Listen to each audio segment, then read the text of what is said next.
दूल्हे के गोली मारब जान से,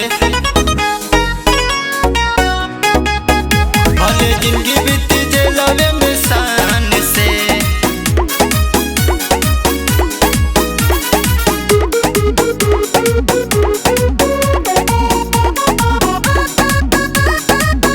तू तो अपना रहलू जान, तू तो सपना हो गईलू जान, तू तो सपना हो गईलू जान। तू तो अपना रहलू जान, तू तो सपना हो गईलू जान। भूल के करा सहारे हम जियब हो, दूल्हे के गोली मारब जान से, भले जिंदगी बीत जेलवे में शान से। दूल्हे के गोली मारब जान से, भले जिंदगी बीत जेलवे में शान से, भले जिंदगी बीत जेलवे में शान से। Music by RJ Harsh Max.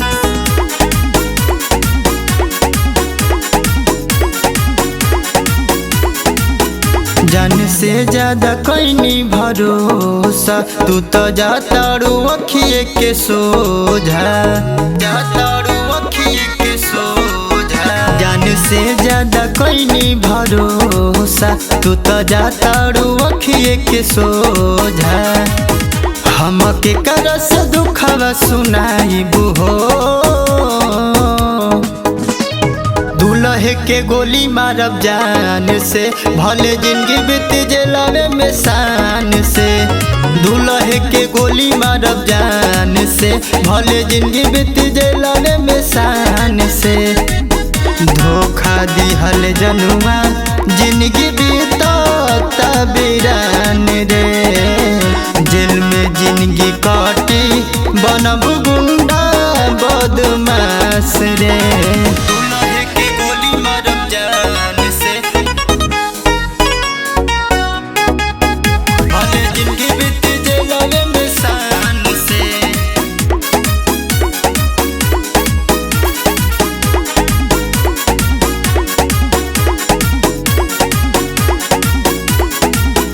गुडू मर जाई अखिए के सोझा, नीतीश ढोली है गमों के बोझा, ढोली है गमों के बोझा।